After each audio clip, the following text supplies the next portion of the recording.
এতিয়া ৰামে আগতে সীতাৰ অগ্নি পৰীক্ষা হ'ল, এতিয়া ৰামে গৌৰৱ গগৈৰ আগত অগ্নি পৰীক্ষাত পাছ কৰিব লাগিব। কাৰণ তেওঁ আগতে চিনাকি দিলে যে মই ভূপেন বৰাৰ মানুহ, এতিয়া তেওঁ 100% প্ৰমাণ কৰিব লাগিব যে মই গৌৰৱ গগৈৰ মানুহ। গতিকে আনকণ্টেষ্ট ইয়াত বিজেপিও নহয়, কংগ্ৰেছো নহয়। গতিকে প্ৰতিদ্বন্দ্বিতা ফুটবল খেলিবলৈ আপুনি গৈছে, টিমটো নাহে, আপোনাক ৱাক অভাৰ দিলে, আপুনি আনন্দ পায় নেকি? ৰাম ভূঞা একেবাৰে নিৰ্দোষী। মই ৰাম ভূঞা ইয়াতে সামাজিকভাৱে জড়িত আছিলে আৰু মোৰ 4টা ইলেকশ্যনতে ৰাম ভূঞাই মোক যি পাৰে সহযোগ কৰিছিলে, এইটো চবেই আপোনালোকেও জানে। তাৰপাছত যেতিয়া মই সিদ্ধান্ত লৈছিলোঁ যে কংগ্ৰেছৰ পৰা মই ৰঙানদীত প্ৰাৰ্থী হ'ম, তেতিয়া মোক ৰাম ভূঞাই সুধিছিলে যে মই ইয়াত হ'লে কেনেকুৱা হ'ব। মই বোলো যদি আমাৰ দলৰ মানুহখিনিয়ে আপোনাক আদৰি লয় মোৰ আপত্তি নাই। আৰু তাৰপাছত মই দেখিছোঁ যিখিনি মানুহৰ লগত মই ইয়াত দল কৰিছিলোঁ তেওঁলোকে ৰাম ভূঞাক আদৰি লৈছে।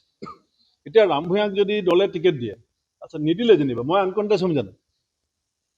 ধৰি লওক ৰাম ভূঞাক টিকেট নাপালে, এইটো সম্ভাৱনা আছে নেকি যে ভূপেন বৰা বিহপুৰীয়াত আনকণ্টেষ্ট হ'ব? আৰু ধৰি লওক মই টিকেট নাপালোঁ বিজেপিৰ পৰা, তেতিয়া এইটো সম্ভাৱনা আছে নেকি যে ৰাম ভূঞা আনকণ্টেষ্ট হ'ব?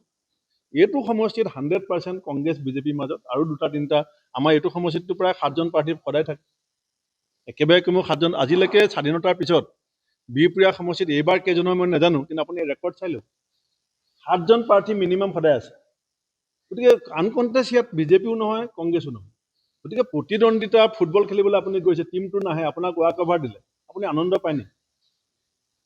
আৰু মই ভাবোঁ ৰাম ভূঞা সুখী হ'ব লাগে যে মই যদি কংগ্ৰেছত থাকিলোহেঁতেন তেওঁ চাহ নিচিনাকৈ থাকিবলগীয়া হ'ল। এতিয়া তেওঁ বৰগছ হ'বলৈ সুযোগ পাইছে, দুখ কিয় পাব লাগে? নাই, ফাইনেল বিজেপিয়ে কৰিব।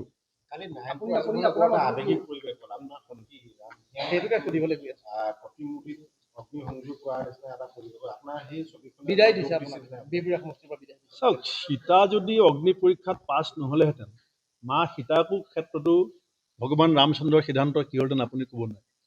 এতিয়া ৰামে আগতে সীতাৰ অগ্নি পৰীক্ষা হ'ল, এতিয়া ৰামে গৌৰৱ গগৈৰ আগত অগ্নি পৰীক্ষাত পাছ কৰিব লাগিব, সেইকাৰণে অগ্নিৰ প্ৰয়োজন হৈছে।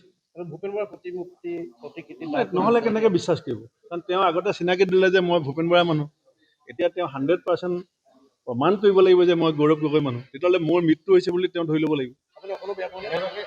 এইটো মানে বিহপুৰীয়া ৰাইজে সিদ্ধান্ত ল'ব। মই চাওক, এইটো অকল মোক ৰাম ভূঞাই গালি পাৰিছে, গোটেই অসমৰে কিছু ৰাইজে মোক নিশ্চিতভাৱে এই সময়ত বেয়া পাইছে। মই যেতিয়া আঁচু এৰি পেলাই কংগ্ৰেছলৈ আহিছিলোঁ তেতিয়াও মোক বহুত মানুহে সমালোচনা কৰিছিলে। সেইখিনিতো এতিয়া পাহৰণি গৰ্ভত গ'ল, এতিয়া এটা বেলেগ ভূপেন বৰাক দেখিলে, কালিৰ পৰা এটা বেলেগ ভূপেন বৰাক দেখিছে।